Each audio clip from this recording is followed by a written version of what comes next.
So if we ask the question, what is sin?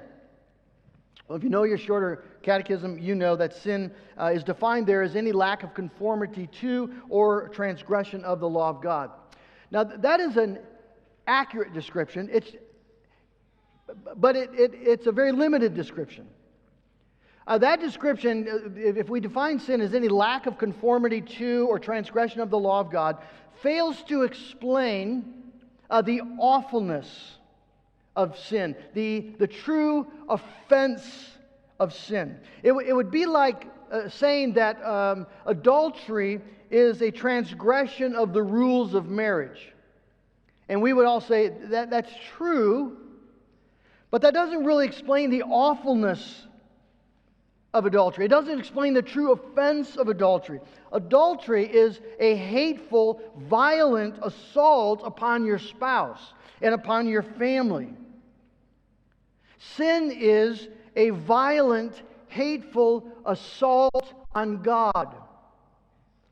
And that knowledge is critical to grasping and experiencing the glory of the gospel. Which is why I believe when Paul is going to write the book of Romans, where he lays out the glory of the gospel in depth and detail, unlike any of his other letters. Romans is his great dissertation on the gospel. But he starts with sin. The reality of sin. And in Romans chapter 1 then already, explaining the awfulness of sin. That the wrath of God is being revealed against the ungodliness and the unrighteousness of men. And what does it mean that men are unrighteous? What does it mean that men are ungodly? What it means at its core is that men have rejected God. They suppress the truth about God. And he'll repeat this over and over. Verse 21, that men did not honor God as God or give thanks to God. We're not interested in honoring God as God. It did not matter to them. In fact, they reject that truth and refuse to give thanks. They exchange, verse 22, the glory of the immortal God for images of created things. And they bow down, they worship those things because they do not want to worship the glory of God. They reject the glory of God. They exchange the truth of God for a lie, verse 25. And so you see that sin is at its core intentionally and intensely anti-God.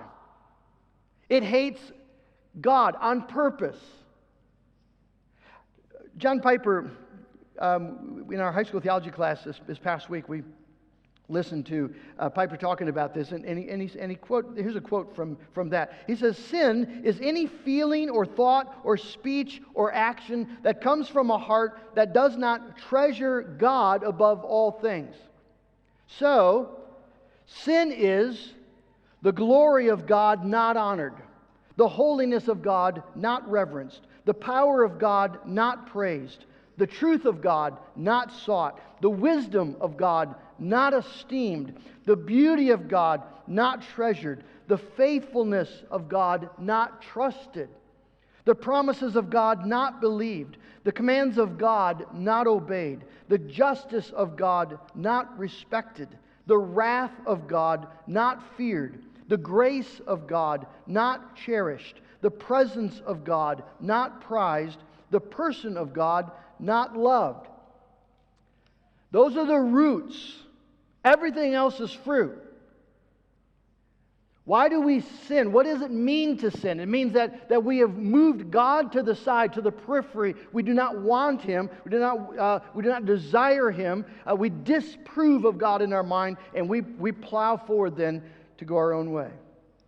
So sin is about God. Fundamentally, it's about God, not just His rules. And the moment that you wake up to that we wake up to that fact, whether that happens by a convicting work of the Holy Spirit here in this life, or it happens when we stand before the terrifying presence of Almighty, thrice holy God, before the judgment throne, right? But when this truth that sin is about God, when the conviction happens, either by the Spirit or we stand before the presence of God, we will know this then instinctively to the marrow of our bones.